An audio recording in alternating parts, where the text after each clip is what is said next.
আমি দুপুর থেকেই দুপুরে ঘোরাফেরা করতেছি। সো এখন অলমোস্ট সন্ধ্যা 7টা বাজে, বাট আলটিমেটলি আমার আসলে মন খারাপ।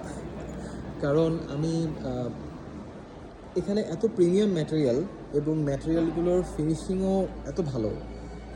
আই নো যে এটা একটা শোরুম, এগুলো সবই শোরুম, অ্যান্ড শোরুমে সাধারণত আমাদের দেশেও দেখা যায় যে খুব ভালো ফিনিশড কিছু ম্যাটেরিয়াল থাকে এবং ক্যাবিনেটসগুলো বা যেই ফ্যাব্রিক ইউজ করে আসলে ফার্নিচারগুলো বানানো হয় সেগুলো আসলে খুবই প্রিমিয়াম ম্যাটেরিয়ালের হয় এবং ফিনিশিংও খুব ভালো থাকে। বাট স্টিল ওটা চিন্তা করলেও আসলে এখানের যে ওভারঅল ডিজাইন থিম এবং যে material finishes, lighting, freshness, colour finish, smoothness, cutting, সবগুলোই না আসলে খুবই খুবই অদ্ভুত ধরনের সুন্দর আর কি। তো মন খারাপ হচ্ছে এই কারণে, কারণ আমি হয়তোবা একটা ম্যাটেরিয়াল ইম্পোর্ট করতে পারবো, আমি হয়তো কিছু হিঞ্জেস ওর এক্সেসরিজ ইম্পোর্ট করতে পারবো, বাট ক্রাফটসম্যানশিপ তো আমি ইম্পোর্ট করতে পারতেছি না। অলদো একটা ব্র্যান্ডের সাথে কথা হয়েছে, সো ওরা যেটা করে যে ক্লায়েন্ট যদি অ্যাগ্রি থাকে, ক্লায়েন্ট যদি ওদের খরচ পে করে, like flight and meal cost, এগুলো যদি পে করে, তাহলে বেসিক্যালি ওরা দেশের বিভিন্ন জায়গায় গিয়ে বা দেশের বাইরের বিভিন্ন জায়গায় গিয়ে আসলে ওরা সার্ভিসটা দেয়। সো এটা হতে পারে, কারণ আমাদের দেশে আমি ভালো ক্রাফটম্যানশিপ তো পাচ্ছি না। So there is a chance যে এমন হতে পারে অন্য কান্ট্রির সাথে কোলাবোরেশনে হয়তো বা প্রজেক্ট নামানো লাগতে পারে। সো একটা ছোট্ট ডিজাইন দেখানোর জন্য এই শপটা আমার কাছে খুব ভালো লাগছে। আমাদের দেশে ইশো ফার্নিচারটা কিন্তু বেশ ভালো, ইশো বেশ ভালো একটা মার্কেটিং করতেছে এবং ওদের প্রোডাক্ট রিয়েলি গুড। আমি ওদের প্রোডাক্ট কন্টিনিউয়াস ইউজ করেই যাচ্ছি এবং ক্লায়েন্টকেও দিচ্ছি।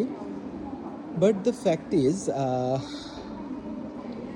আমি বারবার বলি যে আমাদের দেশে স্পেসের অনেক প্রবলেম, বাট তাও একটা ওপেননেস, মাঝে মাঝে কিছু ডিজাইন, কিছু স্পেস যখন ছেড়ে দেই আমরা, তখন আসলে ডিফারেন্ট একটা টোন চলে আসে। লাইক এখানে আননেসেসারি এই যে স্পেসটা আসলে ছেড়ে দেওয়া হয়েছে, এটা কিন্তু শপটাকে, এই দোকানটাকে বা এই স্টলটাকে আসলে খুব ভালো একটা লুক আসলে দিচ্ছে। এবং এখানে খুব সুন্দর একটা ডিজাইন এখানে আছে, ভিতরে মেটাল স্ট্রাকচার করা, এবং ওভারঅলটা হচ্ছে ছোটো ছোটো টাইলস কেটে বসানো আর কি। This is very beautiful. So Louvre exhibition সেন্টারের নামকরণের সার্থকতা হচ্ছে এটাই, যে আসলেই এগুলো feels like museum for furnitures. They are pretty good, and আমার কাছে প্রাইসিংও আসলে বেশ রিজনেবল মনে হচ্ছে। অ্যাটলিস্ট আমাদের দেশে ফার্নিচার শপগুলোতে আমরা যেটা দেখি সেটা চিন্তা করলেও আসলে প্রাইসটা বেশ রিজনেবল। এবং এখানে আসলেই কিছু কয়েকটা ফার্নিচার এবং কয়েকটা স্টোরে আমি দেখছি যে কিছু মাস্টারপিস ধরনের কিছু আসলে ফার্নিচার আছে। সো যেটা হয় যে অনেক দোকানে ছবি তোলা নিষেধ, ভিডিও করা নিষেধ, সো আমি সবগুলো আসলে দেখাতে পারতেছি না, এটা একটা প্রবলেম।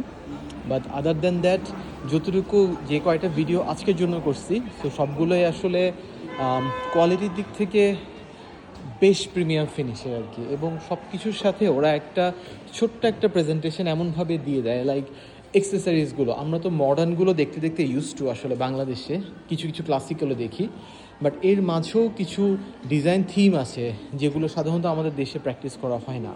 সো ওই ডিজাইন থিমগুলো এখানে আসলে খুব চোখে পড়তেছে এবং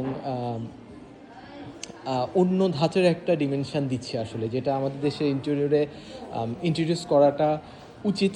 এবং ইন্ট্রোডিউস করতে হলে আসলে কিছু কাজ করতে হবে।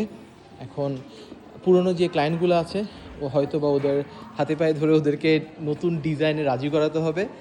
নতুন ডিজাইনটা ইন্ট্রোডিউস করার পরে হয়তো বা আমাদের দেশে এই টাইপের আরও ডিজাইন আসবে। সো যদি ভালো ডিজাইন হয়, ভালো কাজ যদি হয়, তাহলে যেটা হবে, ভালো ম্যাটেরিয়াল ইম্পোর্ট করা যাচ্ছে খুব ইজিলি।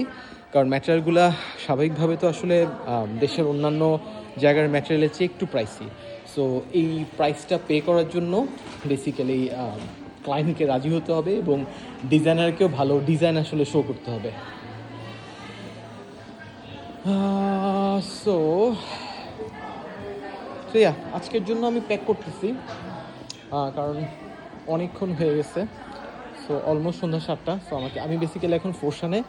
সো আমাকে অ্যাকচুয়ালি গুয়াংজু ব্যাক করতে হবে আবার। সো মেবি কালকে আবার আসবো অ্যান্ড কালকে আরও কিছু শপ দেখার ট্রাই করবো। আমি আজকে 4 থেকে 5 ঘন্টা শুধু ফার্স্ট ফ্লোরটাই এক্সপ্লোর করছি, এখন আরও 5টা ফ্লোর বাকি। লজিক্যালি আরও 5 দিন লাগার কথা, কিন্তু এত সময় হাতে নাই।